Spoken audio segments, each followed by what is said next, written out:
Shalom and welcome to Yeshiva B'nai Noach. I'm Tom Averna. Now, once again, for those who are taking this class at the present time, we're going to take a break from uploading the next chapter. So if you want to make certain to know when the next chapter, chapter 18, is going to be uploaded, make certain you've subscribed. It's been approximately 10 weeks since we started this quarter, so we'll call this the end of the second quarter.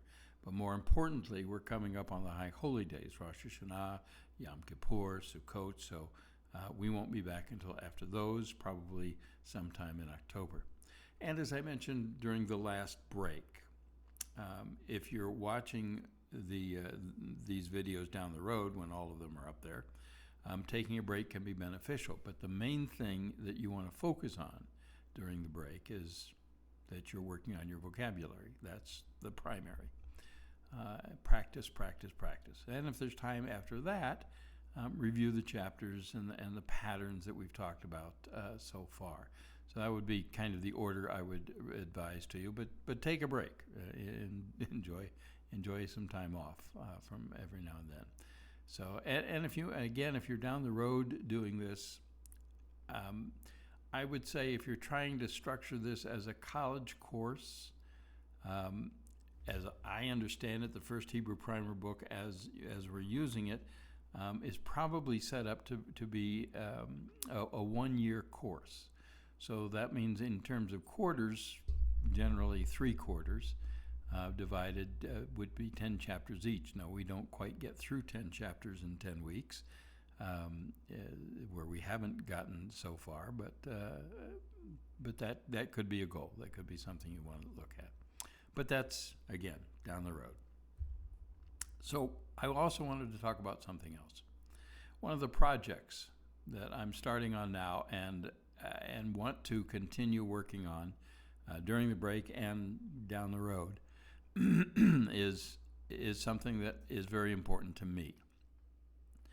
Back when I was a Christian in the old days, I used to love listening to contemporary Christian music, especially the Psalms.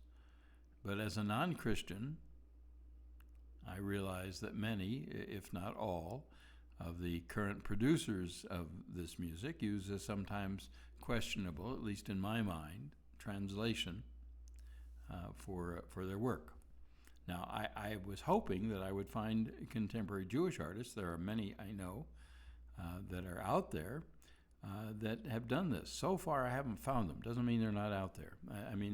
I found a few psalms here and there that have been done and that kind of thing, but where the project of doing all 150 psalms set to contemporary music in English is by Jewish artists is something that I haven't yet found. I did find some good Christian artists doing this, and for the most part, their work is fairly inclusive, and I may have links to those for you as well, because I know many of my viewers here are Christian, and you're certainly, I'm certainly proud and happy to have you here. So, but at any rate, back to me. I recently discovered something, and it's fairly recent, but I'm sure you've all heard of it, and that is artificial intelligence, AI.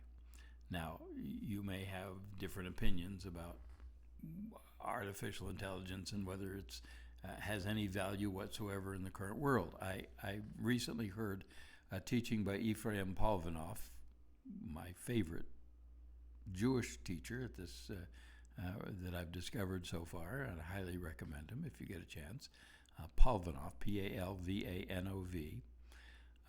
But at any rate, his the last video that he did, the last teaching video, had to do with the Mashiach, with Messiah. And one of the comments that he made is, why is it that we in this generation feel like the Messiah is imminently going to show up? Every generation has said the same thing. And none of us know. But he made a comment in the video talking about this, and he said, one of the reasons that it's likely and highly possible that this is the generation is that we are approaching a place right now where we can envision an event happening. And that event is the end of the world as we know it. And he emphasized as we know it, not the end of the world. The world is not going to end. It's as we know it. And that is because of AI. Now, AI has many wonderful applications. Some of the things he pointed out, AI is being used and has been proven to be a better diagnostic tool for medical in the medical field. AI doctors tend to do a much better job of diagnosing ailments and sicknesses than any regular doctor would. They're even been used in surgery itself, but right now in terms of diagnosis. So could AI replace doctors? Well, at some level, at some point, yes. AI can certainly, and as a former teacher, this is hard for me to say, but I recognize the truth of it. AI could probably do a better job than most teachers and the majority of teachers, because they can take a classroom of any size and individually set up a learning plan, a teaching plan for every student in that class. Regular teachers can't always do that. They don't always have the time because the classes are so large. So again, all of these things are happening now. AI is doing all of these. AI is now producing movies. AI is regenerating dead actors, and you can't tell the difference. It's amazing. It's also scary. One of the reasons it's scary is because past history has shown that this tool, which could be an incredible tool to help and make our lives much more positive, these kinds of tools generally end up in the hand of the 1%, the hand of those who are greedy, the hand of those who just want to make money. When that happens, that's the end of the world as we know it. On the other hand, the positive side, it could be the end of the world as we know it. On the negative, we could be moving to the positive with AI. But again, past history doesn't seem to bear that out. All right, all of that having been said, one of the things that I discovered is the use of AI to generate songs. AI has the ability to create music. And again, with some controversy in terms of copyrights, you can go to an AI song generator, type in lyrics, and explain what kind of music you want, what kind of vocals you want, and it will produce a Grammy quality song within minutes. So what I've been doing and playing with, and so far have been successful with, is getting back to the idea of the Psalms, is taken the Jewish Publication Society translation in English and input into a song generator with a few parameters, and gotten what I've been looking for, and that is the Psalms being sung in a contemporary fashion. So I've started doing that with, right now I've got Psalms 1 through 10. My goal is to do all 150, assuming that AI, that the greed doesn't set in. Right now it's affordable for me to do that, but whether or not it will remain affordable, I don't know how long I'll be able to do that. So here's what I want to show you this.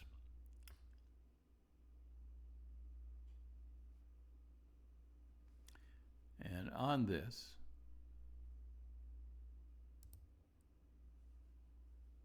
we have the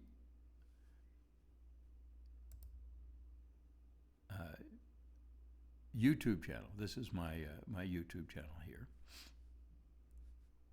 and I have created some new playlists. Now, these are all set to private right now, so they're not up there. But my goal is, within the next few days, is to open these up.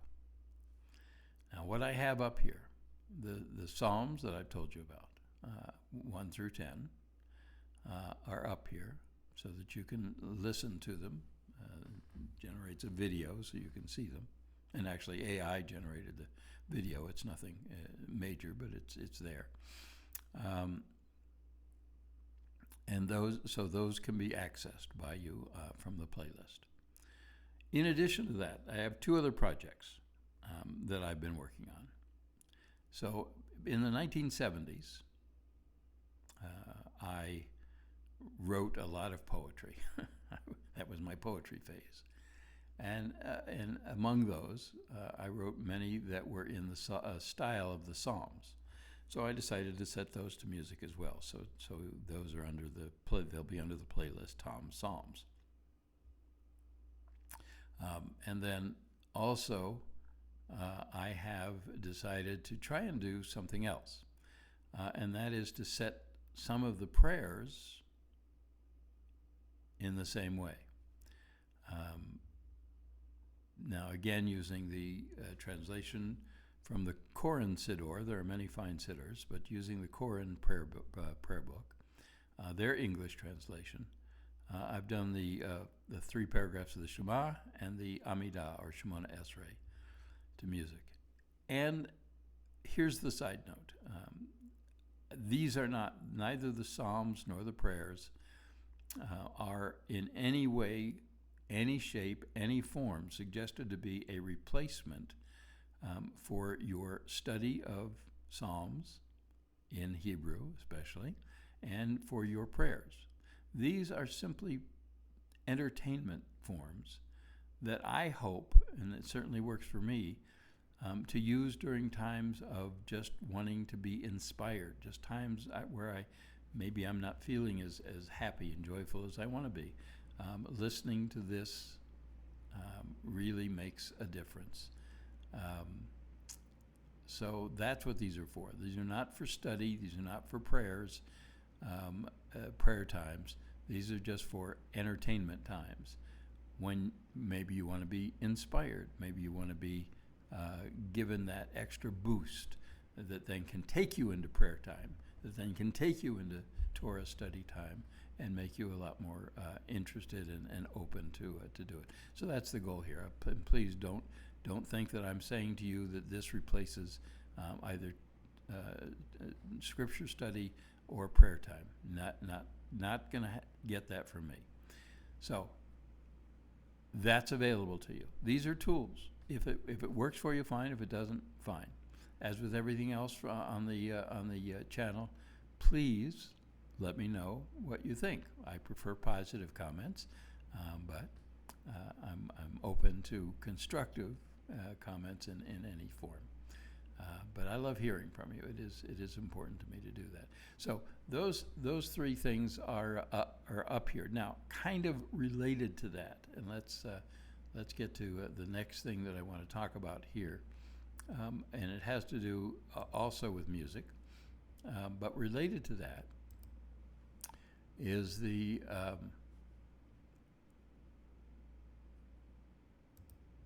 YouTube music mixes that I have. So I'll be putting links to these. I can't add these playlists to the YouTube channel that I know about because they're MP3s. But for all of the prayers that I have on video, I also have them up on my YouTube mix in an MP3 format. The same with my Psalms, and the same with the other Psalms. Here's Psalms 1 through 10 that I've done. These are all on the YouTube music channel. So if you just want to listen to the music, don't need the video, just want MP3 to work with, these are here. So those will be linked to, these mixes will be linked to on the playlist description on the YouTube channel. Additionally, I want to do a separate video with links again to post on the YouTube channel to many other of these mixes. The other thing that I've started doing is I do 30-minute workouts. So I put Hasidic and Chabad kind of Jewish artists, praise music. Wonderful to listen to, very inspiring. So these are out there, and I'll put links to these if you're interested in doing that. Also have the meditation Jewish music. Now, Yannicka, if you're not familiar with Yannicka, I'm not going to spend the time now to talk too much about him, but very interesting personality out of, let's see what happened here.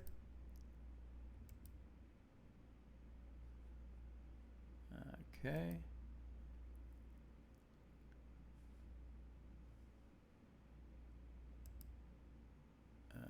What's going on?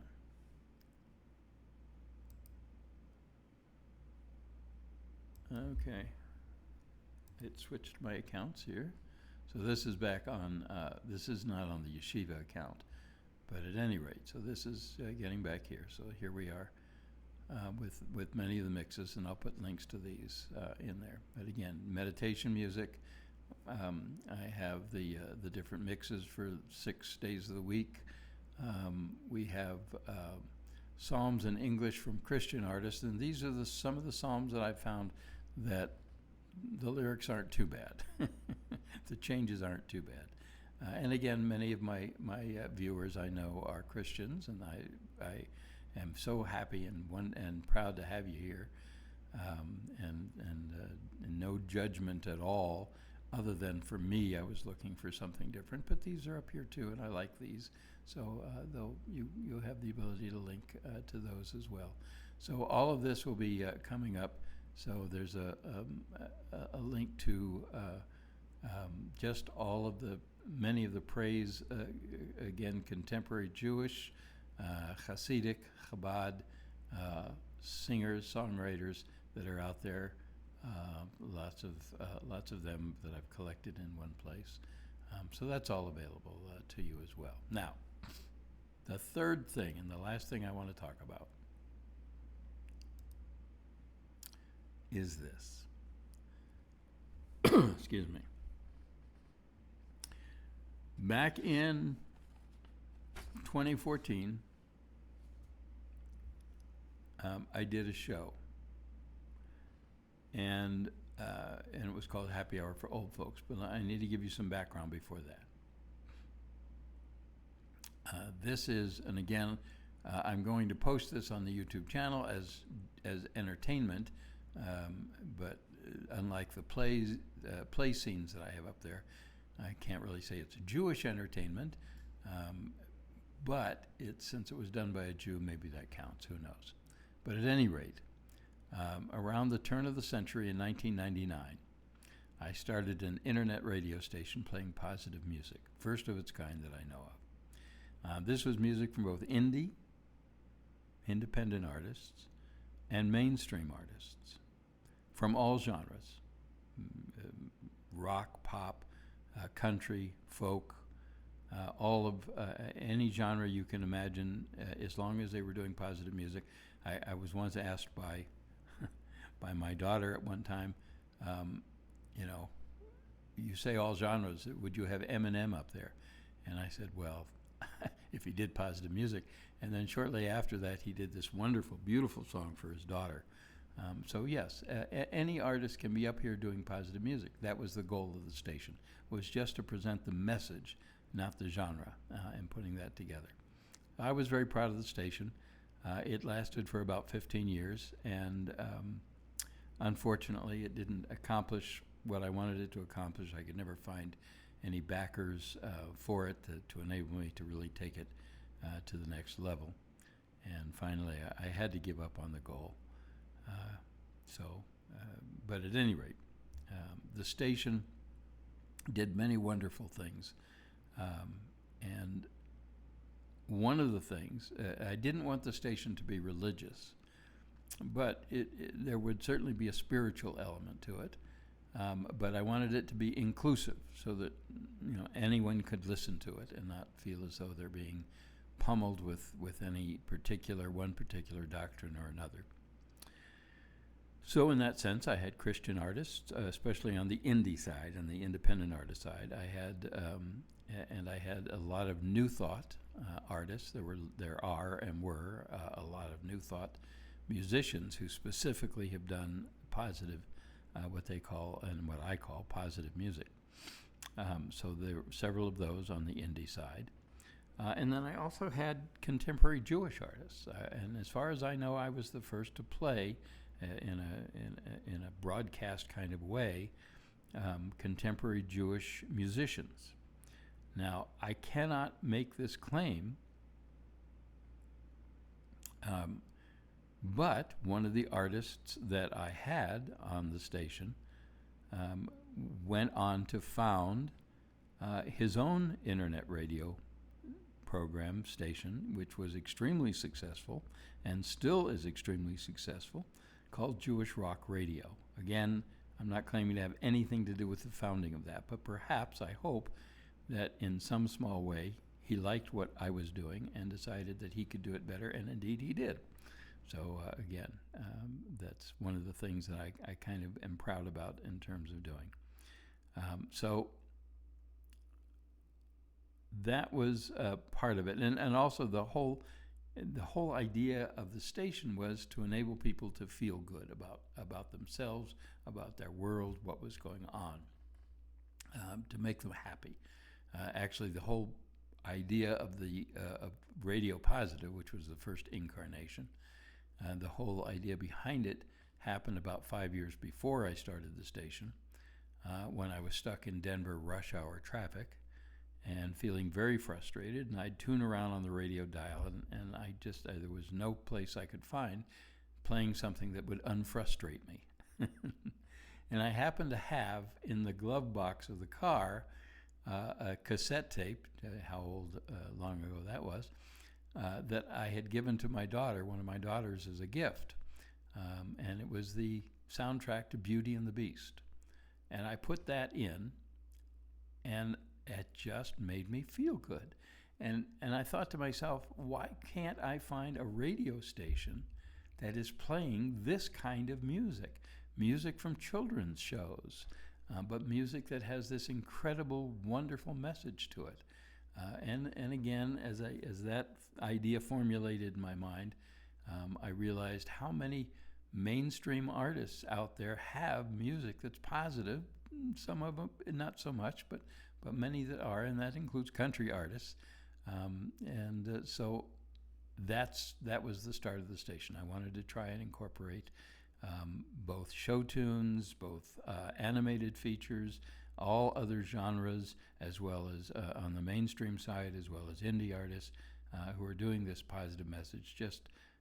I hoped that it would be something that would make people feel good. I even sent at the time, Oprah was doing a lot of positive things. I sent a message to her, but never heard back from her. So again, the station is no longer in existence, but its memory will never die. But one of the things, before I stopped broadcasting for good, which is in about 2015, I attempted to do a show that I thought might be able to be syndicated. So in 2014, I did Happy Hour for Old Folks. And this was a show that played positive music from the 50s, 60s, 70s. This was specifically mainstream artists on the show. And for the announcer, I came up with my alter ego, Dr. Pappy Pimento, as a thinly disguised, veiled reference to the great Dr. Demento, and I used only mainstream artists for the show. I still have some sample hours of the show, and those are the ones that I'll be uploading. So if you like music and memories of the 50s, 60s, and 70s with an upbeat, positive message, as well as a weird hippie announcer, Dr. Pappy Pimento, why, that's me, then you might enjoy the show. Give it a listen, see what you think. And frankly, I don't know if this will slip past the censors or not, to be completely honest, because again, I do play mainstream music, but I know YouTube has a lot of it, so we'll see.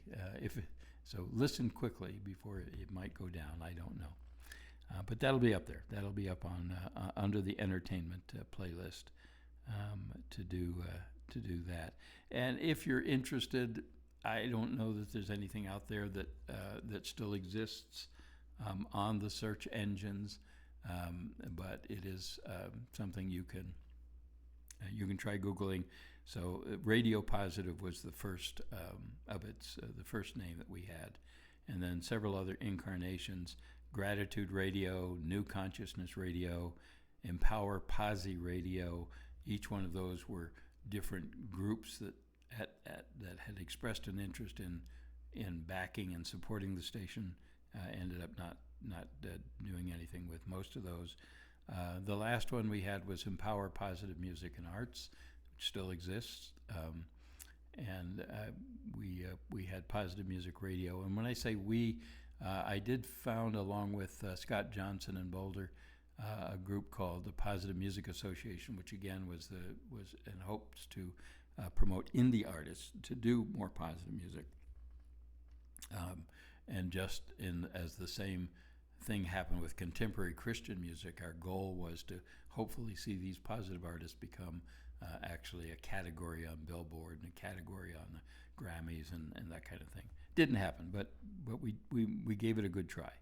But at any rate, so Empower Posi Radio, and during that time also it was Positive Music Radio was really the main one that I'm most proud of, and that's where a happy hour for old folks existed on there.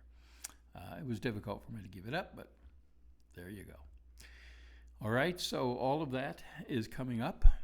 Be looking for those things. There's a few other things I'm thinking about working on. We'll talk about that down the road as we continue here, hopefully. But I know most of you are here for the Hebrew, and that's wonderful. And I'm so happy to have you here, and I hope you continue to find some enjoyment and worth from all of this. And if you do, I do ask that you send me a note, send some kind of comment to let us know. And as I've mentioned as well, please be sure and comment on anything related to the Hebrew, on the videos. If you have questions, put them in the comment section. It helps me, it helps others to see what your comments are. If you have questions, what your questions are, because probably they're questions that everybody has. So again, encouraging you to be sure and do that as well.